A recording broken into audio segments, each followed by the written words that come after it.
What's up, T? How you doing? Good, man. How's it going? I'm good. Good. Yeah. Man, middle of summer. Halfway through summer to the fall. Yeah, and I know already. I was thinking about that this morning. Like, oh shit, it's already like that time. But no, it's good. It's good. I'm taking it all in. I think you are too. Yeah. I mean, weather's been good over here in Vancouver. It's starting to rain a little bit, but yeah, no, it's been good weather. Yeah, no complaints at all, man. This is it. 30 days to the fall. Yeah. We got another legend today. I'm sure once we get this guy on, everyone's gonna know who he is, so he's not gonna need too much of an introduction. Been in the industry for a while. True OPP for sure. Certainly. Like, I mean, that intro music and kind of the stage is set for this guy for sure. Definitely. So yeah, let's get him on right now. Let's get this thing started. Into it. What is up? Hey, what's going on? Up, man. How are you? I'm good.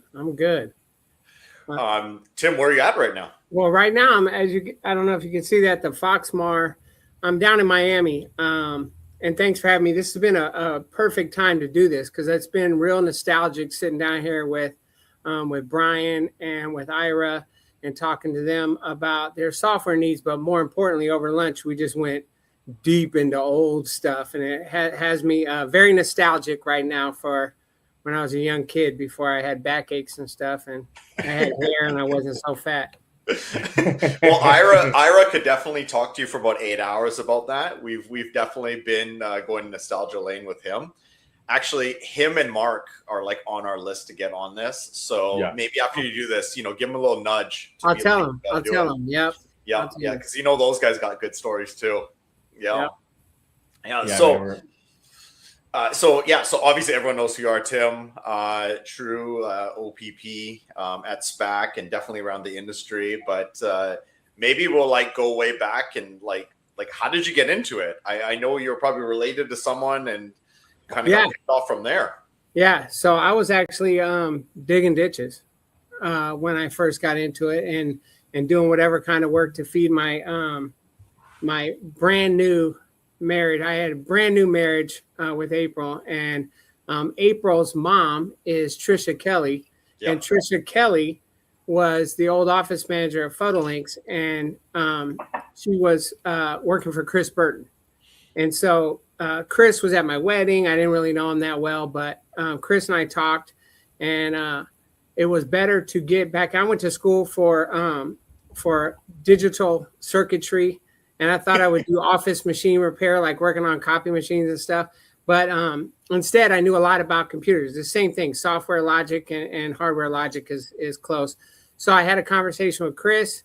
He hired me, I think, even for a little bit less than I was making when I was digging ditches. But I wasn't in the sun and I wasn't digging ditches. So I took the job from Chris in 1999. Wow. Yeah. And Trish, I feel like was like the original customer support. If you had a question, she could help you with DOS, right? The old SPS. Yeah, she'd say re-index it. Yeah, that can re-index it. Yeah. Just close the program, open it again. It was great back then. And then from there, Chris was he was just taking off. He had probably 5 different pieces of software. It was digital database solutions is what he called it. And he had answered an ad from John Girardi. I remember, yeah. And John, had him write SPS, the original SPS, school picture software.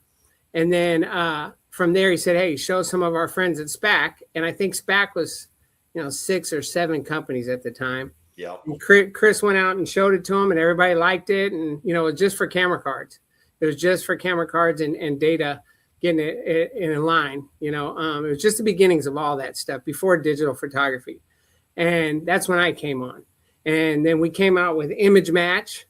And Image Match, we used to take the Z2 camera and the camera card was pushed into it. And we'd read that. Well, we didn't read it. That would be too high tech. We magnified the name and then somebody could type it in there. But it was pretty neat. And Chris was cool at having, $150,000 a year. He was cool with that. I wasn't. And so I told him, hey man, I'll stick around here and I'll do tech support and I'll do what I'm doing with this, but you got to let me sell the software. Let me go out and push it. And if I do, you don't have to pay me a wage, but you got to pay me 10% of every new dollar that comes in. That's cool. And yeah, he did. And he took it and took the deal. And before long, and I'll fast forward this because it's a long story, but you fast forward 10, 15 years and I had earned my way financially into buying a majority of the company, and Chris and I became true partners. Yeah. That was cool. And PhotoLinks became mine. Probably around the same time I started messing with TJ on Photo Retouch Online. Yep. And Ape. And Classic. we had some common enemies back in the day. And ironically, now I'm employed by Captura, who was a common enemy of mine back in the day. But it wasn't Captura, it was ImageQuicks, right? The old Trojan horse, right? Yeah. So it ended up good, man. It ended up really good. Chris, we sold to ASG in 2018, 2017, somewhere around 2018, I think. We sold to ASG, Alpine Software Group out of San Francisco, and merged PhotoLinks and ImageQuicks.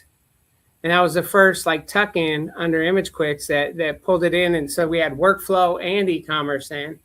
And it was really, really cool. And then it exploded, man. We went from there and started getting other companies and bought Photo Merchant and a bunch of other stuff in between Simple Photo. And then Skylab. Yeah. Brought TJ back. I remember TJ. Remember when I got bought out? My first phone call was to TJ, and I was like, "Hey, bro, we're doing a lot of stuff together, but I'm going to come back for you. I promise you, I'm coming back for you." And one of the first things they said, "Who should we buy next?" And I was like, "Look at this Skylab, which is now Enhance, which is phenomenal." But so we brought TJ into the fold and all under the Captura banner, and the rest is history. But it's been that's a few sentences for 26 years or 27 years of my life. In between then, I had first got married to April when at the very beginning. And as I sit here now, my youngest kid has a kid. So crazy. It sold the business not just once but twice. Which is amazing because we sold it from ASG to Charles Bank, which is now named Eterna. It's just been a great ride, man. It's hard to sell what you had created, right? It's hard to let other people take over that and run with it. But I had the mindset the whole time that if I could have done it and made millions, then I would have. I took it as far as I could have. And then these other guys came in and they helped. And they were luckily ASG and Charles Bank. And now our new CEO, Brett, just phenomenal. And let me be me, let me still, or else I'd have been gone a long time. I'm still having fun at this. I made enough money that I didn't have to, but I love it. I love the industry. I love the people. And there's too much. I love being down here in Miami and seeing Ira and talking about the old days and talking, with Brian about when Brian first came into it. And we're talking in the hallways and all that stuff. It's just been, it's a good life. It's a good life. It is, yeah, and it's a pretty good family too, right? Like the whole industry. Like you talk about, like you have a grandchild now, and it's just like we all remember each other like super young and like how everyone started off. Yeah, no, I was at your wedding. You were at our wedding, yeah, exactly. Yeah. No, it's, and I wouldn't have had any of these relationships if it wasn't for school photography. Like I owe so much to school photography. It got me to see the world. It got me to see the country. It got me to have so many individuals that I truly love, like truly love, and go to weddings and go to people's, be part of their babies being born, and going to the hospital and running. Like this has just been so beautiful of a ride. It's been a wonderful ride. That's amazing. To take it back to Chris for one more thing, I remember he used you talk about continuous improvement. He would run around with that dictaphone, and anytime he talked to someone and someone was like, "You know what you should do?" He'd just record it, and he had hours. And like anything you asked, he would just record. Remember those? You know, oh, do I remember it? Hey, he'd be at the trade show and he'd just stop mid-sentence. I'm here with Michael Rak, and he said we need you. So then what he would do, what you didn't know, is when we go back from the trade show, Chris would go into the office at like 3 a.m. And if you walked in there at that time, you would just hear, like he'd rewind it. And it's, I'm here with Michael Rak. He says he wants this, and he would hand transcribe all his notes. Wow. And then he would go and do actions on. He was Chris. Chris is doing good too. By the way, he's in Washington, right? Yeah. He's in Sequim, Washington. Him and his wife Marianne, and she was a big part of the business too. She was in the background. People didn't know, but Marianne was huge part of the business. Christian was a huge part of the business back then. Christian Perry, and still with us today at Captura. Tanya Pittman, like all those people were huge with us. But Chris is brilliant. Chris is just a brilliant guy. But he was the first person that taught me like return and report. Like you say you're going to do something, you do it, and then you tell them where you're at along the way. Yeah. Like I love that about Chris, and Chris gave that to me at a young age. And that's, you just always tell the customer where you're at, whether it's good news, bad news, or in between. Just keep them up to date of where you're at with the situation. So what he would do after all those notes, Mike, he would do that, which was goofy. He'd do it at dinner. He'd do it at a trade show. He'd do it anywhere.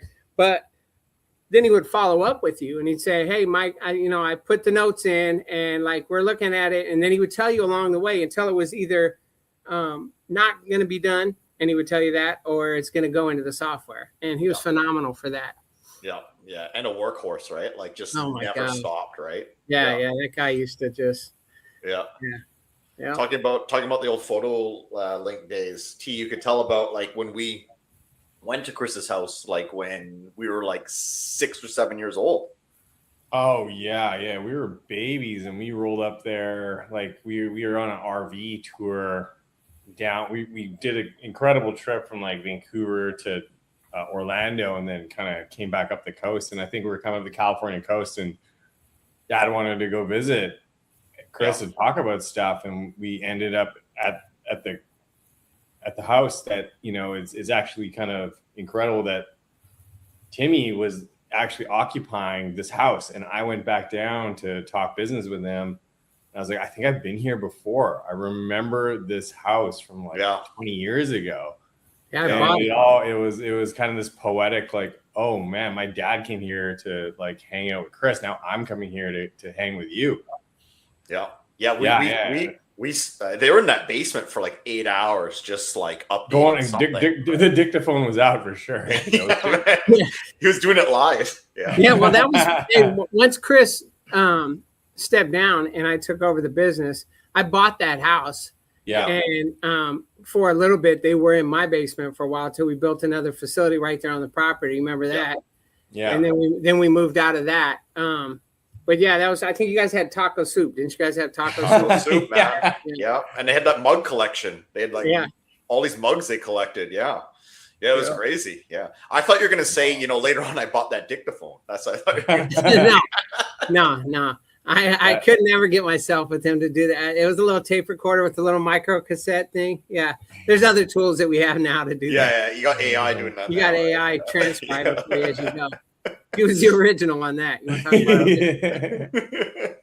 So tell us like maybe the first trade show you went to, and then we'll go into maybe the first SPAC that you went to.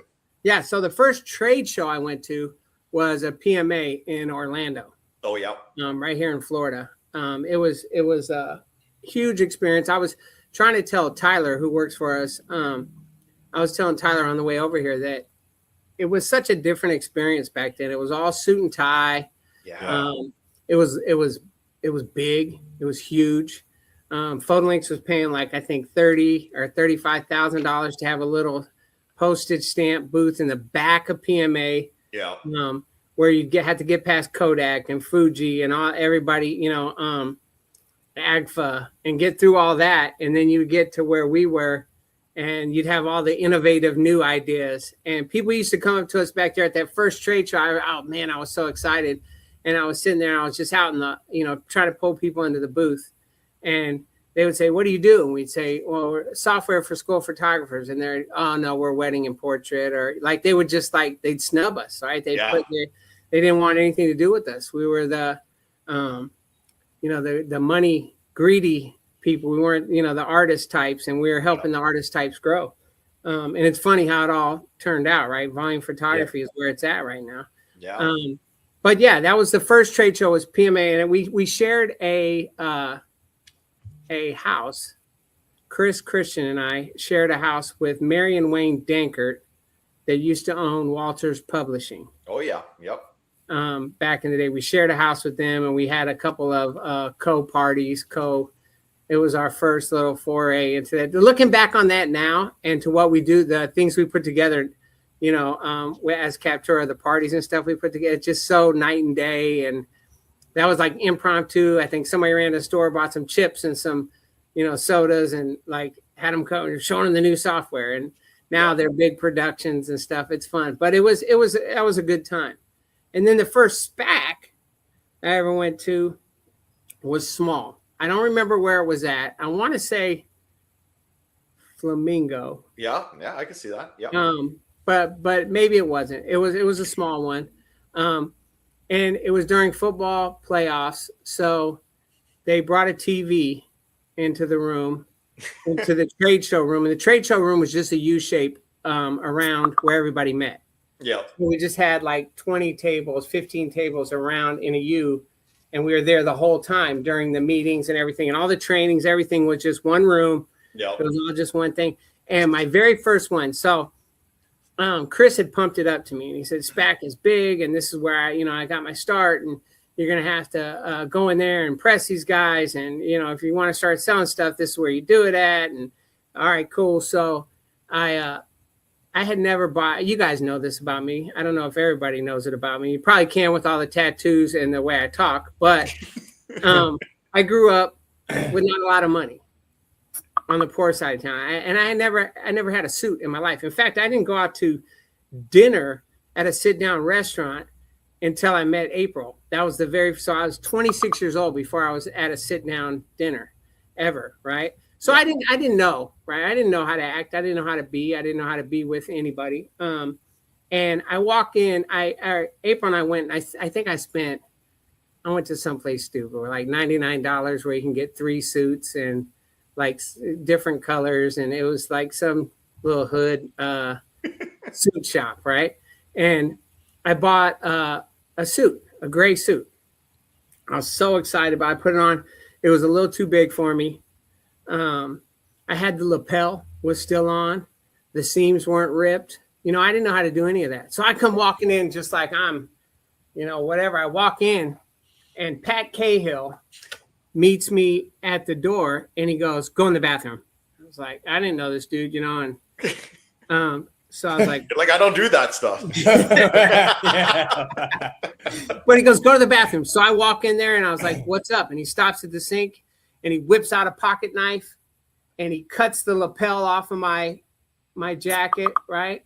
I had it right there on the sleeve and, did the seam ripping. He, ripped all the seams in my tails and he opened my pockets and he straightened up my collar and, put it, it still was too big for me, and now I get suits fitted. But back then I had no idea what a tailor was or anything. Yeah. And Pat straightened me up and he said, "Now you can be proud."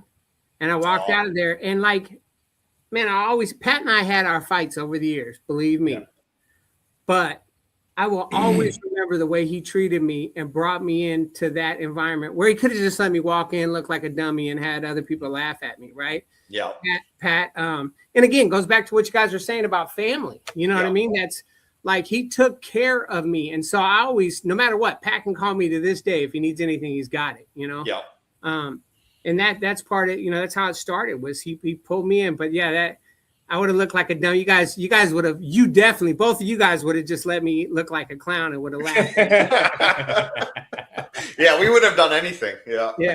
Yeah. Speaking, and you know what? I think it was a couple years later. I don't know if you guys remember this. Remember when you guys took over? SPAC was trying to have a past president's luncheon, and it was supposed to be a highbrow affair. So we all went in with suits and ties, and they had classic music playing, and they were serving lunch, and there was only about 30 of us in the room. It was supposed to be all nice. And you guys put LL on the sound system and started blasting it and pissed everybody off. You remember that? Oh yeah. Oh yeah. You're right. Everyone was so I knew it was dressed you up. guys. Yeah, everybody was all suit and tied. It was supposed to be a class, and it was like, they call me Big Illy. Ever since then, you've never heard classical music at SPAC anymore, right? Nope, it's gone. It's gone. Yeah, it was time for a change. Yeah, that was hilarious. Yeah, it's like you had the like NBA draft suit, when those guys went up back in the day. That's exactly what it was. Exactly what it was. But and that was in back in the day. Well, yeah, it probably wasn't in the way I was wearing it, but I can tell you that I was embraced by this community. Yeah. Which I try to do my best to do the same thing now. When I see these little guys starting off, I remember running around, man, telling people what we did, and going from city to city to city to try to sell this software and push it and learn everything I could, and go into a studio and learning and listening and doing all that. So when I see people like that and kids that are coming up, like, unless they're going to be competition for us in the future. No, I'm just kidding. But I try to embrace them just like I was embraced, because I was embraced by your dad. Yeah. Your dad, took me in and used to give me some sound advice and asked me if I was eating good sandwiches and I want steak, huh, TJ? Remember when he sat us down and said that? I remember all these lessons. Yeah. So this community embraced me, and I love this community. I'll do anything for this community of people. There's so many good families, so many good connections, so many good stories. Yeah. I could go, seriously, this could be a 5-hour thing. I can talk about being out in St. Louis with Penny and Chip and, back in the day and Hal even, what's crazy for me now is I'm dealing with a lot of kids that I did business with their parents for a long time. Yeah. And now they're like, Robbie Kelly, I did business with Robert for so many years, and now it's Robbie, and then there's some mixed generation stuff, because you guys are probably about, I want to say 10 years younger than me, probably somewhere around there. Yeah. So there's mixed stuff where I did business with the dad and the sons for the last 20 years, you know what I mean? Like, or daughters, whatever. And it's just a great, I can't say, you guys know this too, man. Yeah, it's pretty cool. Yeah. Yeah, it is cool. And once you're in, you're in. And when you're out, you're out. You know what I mean? Like, I've seen keep people on the outs. Luckily, I was embraced. Yeah. Luckily, you came in. Yeah. I mean, people tell us that all the time. I mean, in regards to SPAC, that like it's super welcoming, right? Like, you see someone new, and like you said, like, someone will just take you aside, not even know who you are, and just be like, hey, this is how we do things, or watch out for this, or kind of take them under the wing, right? And give like good advice. Yeah. Well, and SPAC is definitely known for that.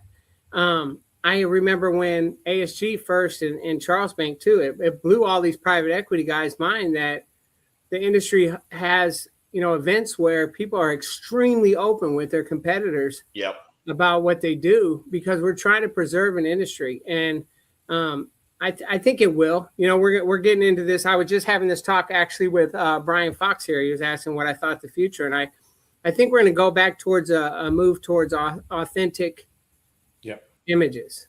Like, oh, for sure. And we just got to ride out some of this BS for right now. But the authentic image, and like my kids want authentic images. You know what I mean? They're buying digital cameras now. They're not using their cell phone. One of them even has a film camera, and they want the authentic moment. They want the realness of it, which is cool. Yeah. It's cool to see. Yeah, it's swaying like pretty far technologically, and then like we think it's going to come back. Like, you were telling me like maybe a month ago about how you would pay to have a human do like the work now, not AI. Like, it's like the actual like way to go. Yeah, absolutely. Like, even though I'm kind of like in that industry, well, you know, that was like a big part of everything. It's like now that like made in Canada or the US, made by this particular human, like that's going to become super important again. Yeah, Oh It yeah, is. 100%. It is. Yeah. And you know what's cool about that, and this is what I was telling Brian, is if it comes full circle, then you'll be able to do a reset. And if it's like a boutique experience, then you're back to chart. It's not a commodity anymore. Yeah. So it's not a race to the bottom. It becomes boutique pricing. You know what I mean? Yep, So yep. you can reset pricing on it. And I think I truly feel like it's going in that direction. Like from what I'm seeing in all the talks about AI, like they're going to put a pause on it for a minute, right? And Yeah. school photography, I think they're going to want the authentic photo. Oh Yeah. Yeah, there's definitely a spot for the technology. Like you talked about image match, right? Where remember it just magnified the name and then someone had to like double check it. Like Right. all No, if you that, make like- things, if you can automate things and make things, and I think TJ and I have actually sat on panels about this. If you're not generating something, if you're speeding up something, if you're making a process better, or you're fixing color like that, you know, that's good. I think it's a good use of it. It's the generation. It's the generation of a photo. It's the taking a selfie and turning it into a grad shot. They don't want that. They weren't there. They didn't have that experience. They want to have because when you look at a photo, you want to have the thought, and I think these kids want to as well. Like I've heard them talk about it, is they want to go, oh yeah. Remember that's right before Johnny tried to trip me, or like. But if you never had that experience, and you know, I'm just putting you in a cap and gown, then that don't mean shit. Yeah, exactly. Yeah. Kind of the meaning behind the photo there. I don't know if I could cuss. I just cussed on your thing. Oh, No, it's good. Yeah, we've heard worse from you anyway, so we we just want you to be your. I don't know if everyone has. Yeah, we want you to be your true, authentic self. Okay. Well, then you got it. You got it. Yeah, I hear it, baby. Maybe throw us some more funny stories. Like, you know, obviously, you know, you've dealt with a lot of people, a lot of families, you know, obviously, you know, we've had some funny stories together, but like, you must have some that just like stick out of just like, I remember that time. Well, your wedding actually is a moment for me that was so like surreal. I tell people all the time, like to go to the authentic. Yep. Chinese wedding was phenomenal, dude. Yeah.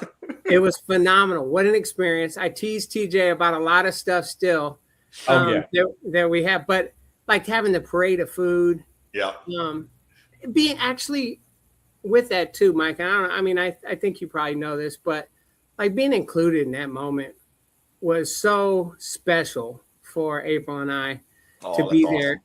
And to be able to be there as I've always felt, because again, like I'm only 10 years older than you and, you know, 10, 15 years younger than your pop, right? So I always felt like that I was the oldest of the youngins, you know what I mean? Yeah, that is true. Yeah. And to be included with all like the dudes you considered uncles to be there, like to be in that group of people was phenomenal. But no moment. And this is like personal. You guys will get this. Everybody else won't even care. But is meeting Waylon was a wonderful experience at the rehearsal dinner. Like your buddy Waylon. He was the most Chinese dude I ever met in my life. Yeah, it was great. I have a lot of like crazy, like good stories. Flying up, you know, Calvin having a rough year one year and flying up to Oakland and working with Calvin, and he'll tell you the story that me and Tanya showed up there. Yeah. Or another board member you guys got,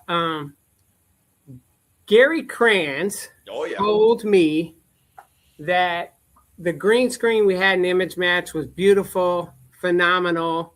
They're making a lot of money on this, right? This was like 2002.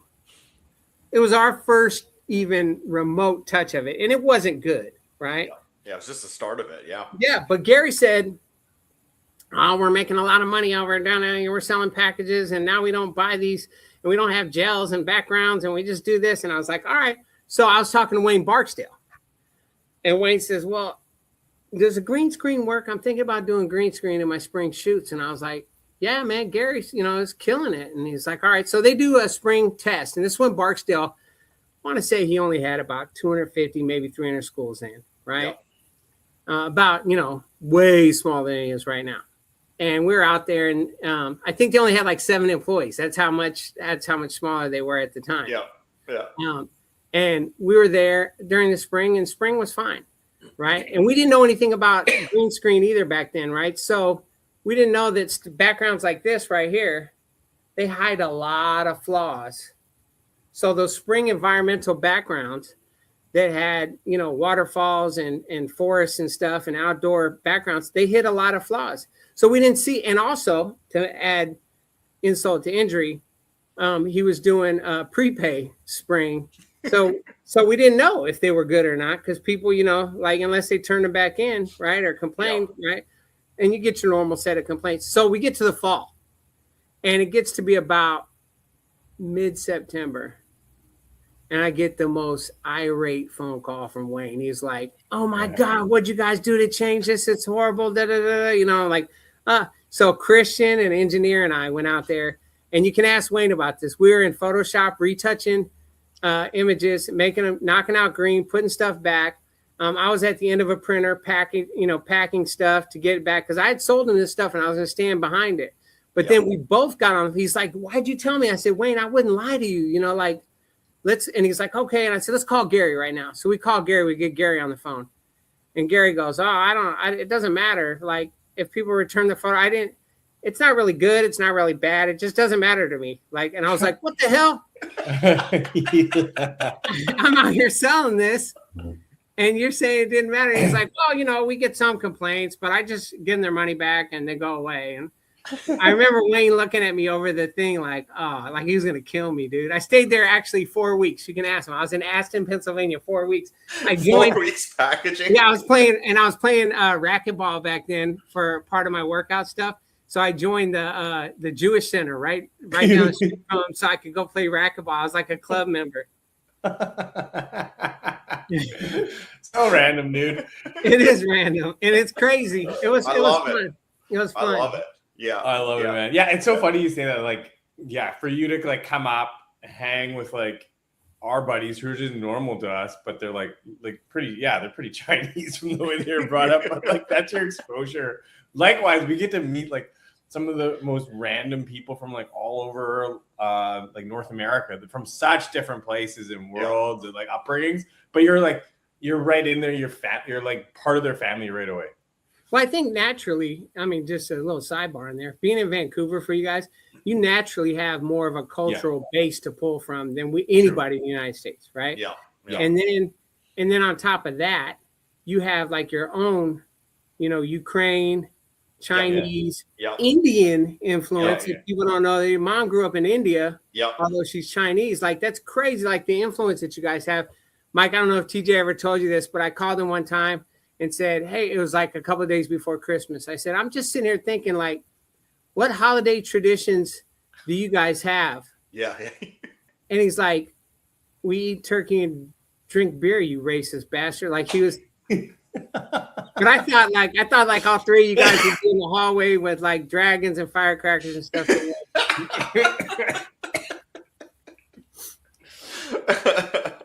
No, but TJ, it is. You guys do have a different culture experience. Oh yeah, 100%. And it's so beautiful. Good. It's so wonderful to get to experience it. And again, with our industry, black, white, Mexican, Asian, like different. Yeah, you see it all, and you see the way they buy pictures in New Orleans, and the way that they buy photos in upstate New York. And the different things that sell. The different types of stuff that sell. I remember Calvin used to sell a black and white with a rose old photo, but that wouldn't fly in like upstate New York. You know what I mean? Like, the different stuff is so neat, and to be able to be exposed to all that, and not just exposed, but like brought in, like you were saying, TJ, like just totally brought into it all. I remember TJ used to come down. Mike, you remember this too, when he was first starting Ape. And he said he wanted to do it the right way and do it a startup. And so he'd come down, he'd sleep on our couch, man. Yeah. With the kids. and they'd be all like waking him up early in the morning, poking him at the face. TJ would go to school events for my children because he was just there. Like, Yeah. you know, Oh yeah, I was just part of it, and then he was part of the family. Like TJ is going, we'd have family dinner. I heard he had a closet too, right? He had to put his stuff. He does. Oh, yeah. He's still at my office right now. He's got a pair of shoes and a jacket behind one of the chairs. I'm like, I think he does that. So he always knows he's coming back. You know what I mean? 100%, man. It keeps. But no, he had a closet in my house for like 10 years. Oh yeah. Yeah. What like and the adventures continue. It's so funny. Like in the last little bit, been like filming some stuff, and then I brought this like videography like kid along. He's like, holy shit, like I can't believe, like he's like, these school photos are really life, hey? And I'm like, what do you mean? He's like, it's you guys are exposed to everything, kind of like what you're saying, like different cultures, the way that the politics of things play, the geopolitics, even of like the little different factions. So I'm trying to explain to him what's going on, and he's sitting there just observing. He's like, this is such a good little microcosm of like how this entire world works. Hey, your guys' industry. I'm like, absolutely, man. It really is. So yeah, no, it's a beautiful thing. And like to hear from the outside from a new gen too, it makes it that much more like special. And you're documenting all that, Teach? Hey? You're documenting all that? Oh, 100%. Everything. Yeah. Certainly. Yeah, those job, videos you're doing, T, are pretty funny. Oh, thanks, dudes. Yeah, it's just like kind of like just the way that I see things and Oh, are you talking about the videos you're doing where you're going? Yeah, studio okay, stuff. Inside the studio. Inside the studio, that's what it is. Yeah. Oh, okay. Yeah. No, those are great. Those are great. I love the one you did at Photo Guys on Halloween. Oh, that was awesome. It's just how things are, and like kind of just a different perspective on it all, you know? Yeah. Light. Another good one you did was when you followed Dan Rapetti around for a day, and you like, dude, we're doing that. How crazy his life was. Has that came out yet? That's September's big one. Yeah, that's just seeing how these people are and like showing them to the world. But they're just them, you know. Well, so Danny would be great. That's another. Hey, you know, talk about Rapetti's. Like TJ, remember when I was going to New York? Yeah. To I can't remember what. I think it was just to take Timmy to a Broadway. We went to see Hamilton. Yeah, you'd gotten an award as well. Yeah, there was something. Anyways, I was going out there. I took Timmy. I took the whole family: Timmy, Mary, Abby, and April. Yeah. And I told Billy. I called Billy at B&L and said I was going to be out there, and if we could see him. Anyways, Billy grabbed Dan. Dan had TJ out there. We all met at Ruth Chris. I didn't know these guys were going to be there. I thought I was just meeting Billy. And TJ and Danny jumped up, and it was like, do you remember that? Sure, I sure do. Yeah. Like a big, full, huge round table dinner, family style. Yeah. And the kids still talk about that. They said that Mary Beth said it just the other day, that she remembers like how much fun that was to be in New York and you know, meeting with some of Dad's friends, and then for you to be there, that really made their whole trip. Oh, it was wild, dude. Yeah, like it's kind of like you got like nephews and nieces too, like from different places too, and watching them kind of grow up. It's wild, man. You know, that same trip, Birdie, you guys all know Birdie, right? Yeah. Birdie met me, and the kids were so pissed. They're like, "Oh, we want to go over here." I was like, "We're gonna go see my friend Birdie," and we went, and he stole the show. He told the kids about how he grew up in a communist country. And they were exposed to that, and to listen to his story and how he came up and how he went through trash cans to buy or to pick stuff that he could sell at the flea market or the swap meet. So he had enough money to get a camera to like. His story was phenomenal. He's still like that. That guy's the most go-getting guy I know. But when he told him that story, like the kid, that's another one that they left such an impression on my children. And made their whole trip. Those 2 visits, and it arrived. You know, we're in New York. It was their first time in New York, and they went to a Broadway Hamilton. I paid for all kinds of expensive events. The 2 things they remember from that trip is meeting some of our school photography friends over there, Birdie and TJ, Danny, and Billy. That's awesome. Yeah, and you just go back to like what we were talking about, the experience, right? Yeah. Well, Yeah. like you guys, when you went down to San Diego, like I've heard TJ mention that story. He doesn't say that you guys went to Disney World or Disneyland or anything else on that trip. He talks about being in Chris Burton's house and eating taco soup, you know? Yeah. And we were blown away because it was like 20 minutes down this dirt road. Yeah. And I remember another thing that stood out was they said they don't lock their doors. They're like, no, we don't have to lock the door at the house or the car. And we're like, what? What do you mean you don't have to lock your doors? Right? We're like so little, right? You think like, you know, that. So yeah, That's like things like that, you totally think.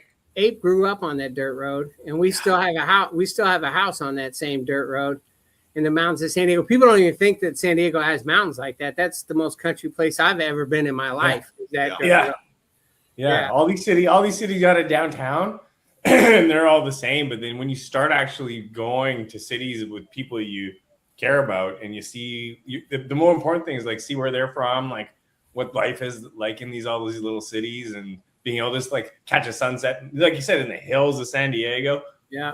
How else would you experience this world, man? Like, it's the best. Yeah. April's trip to Squampton was her biggest thing.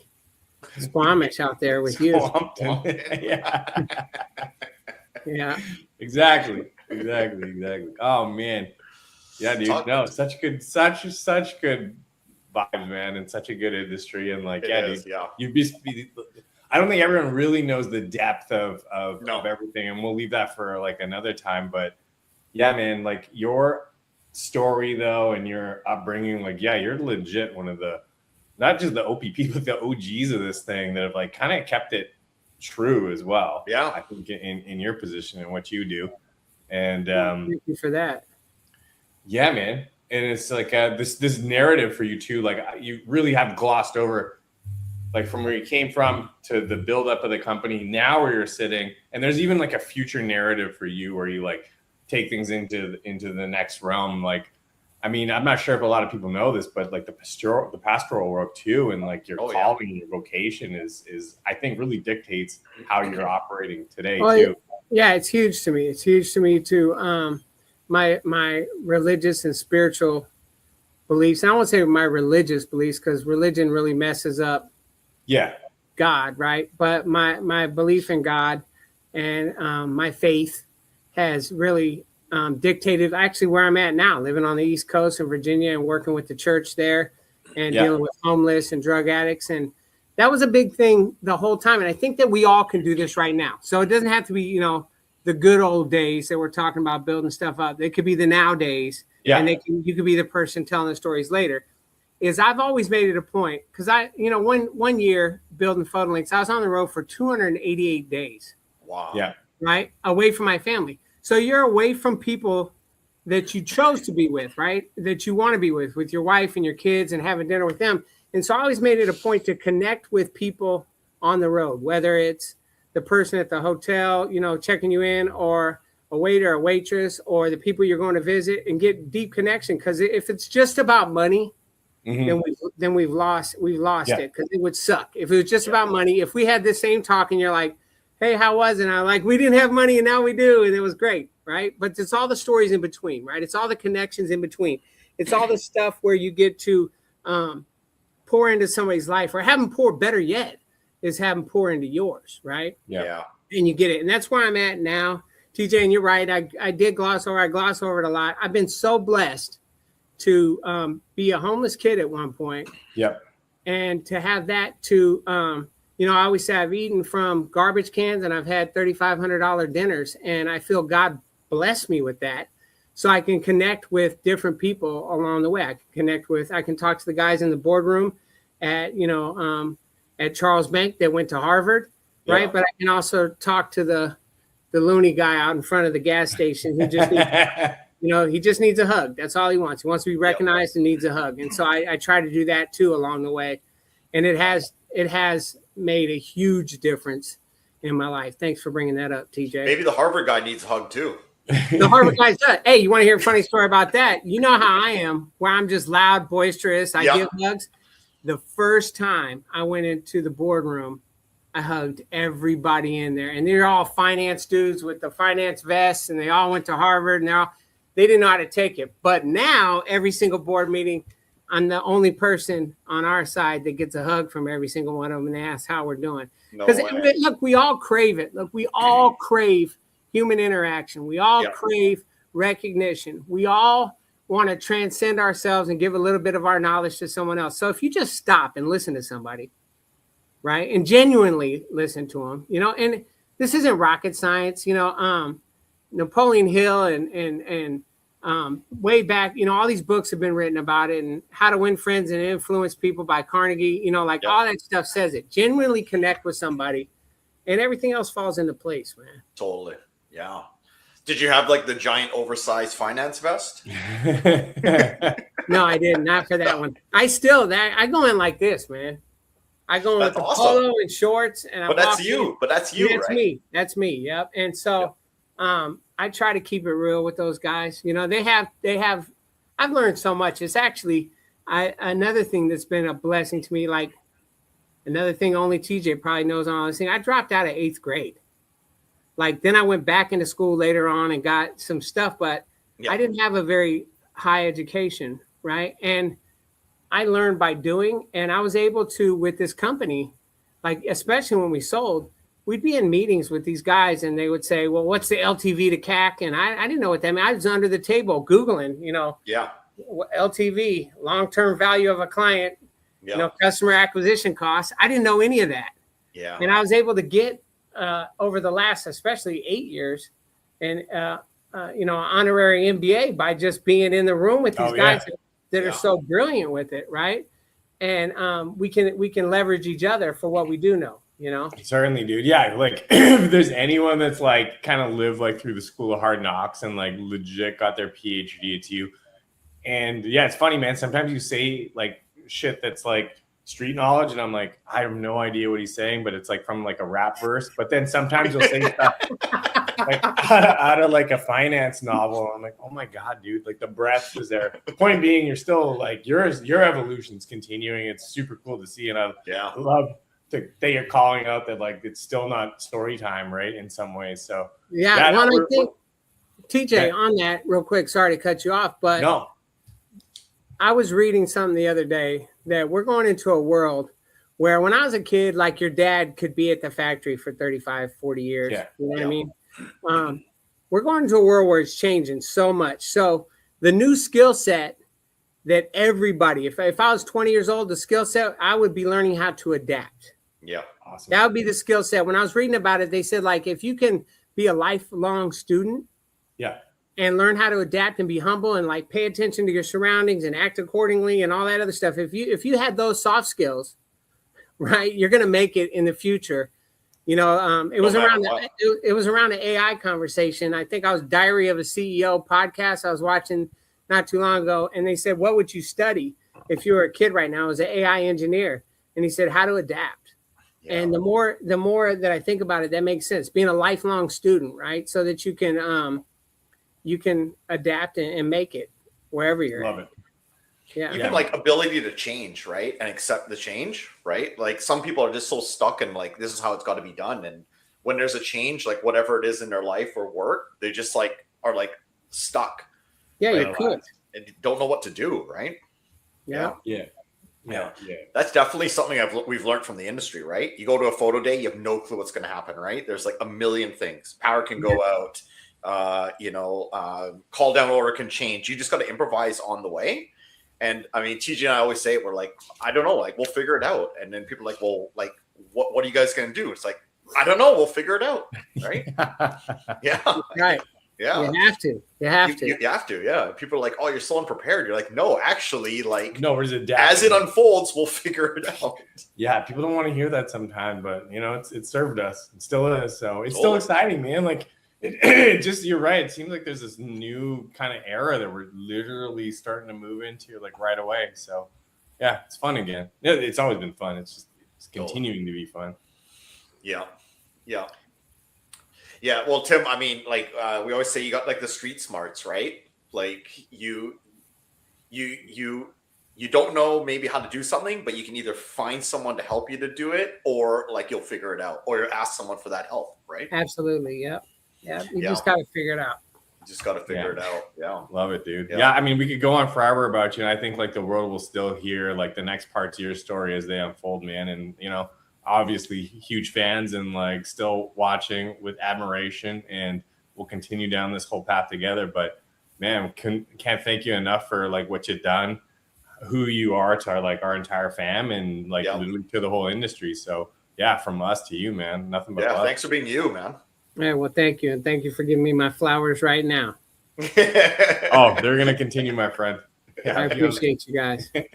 Love it, dude. We appreciate you coming on. I know you're on a business trip at Foxmar and you got to fly home later on today. So we'll let you get back with them. And I'm sure we'll see you soon. Yeah, appreciate you guys. Okay. Okay, man. Thanks a lot. Thank you. Okay.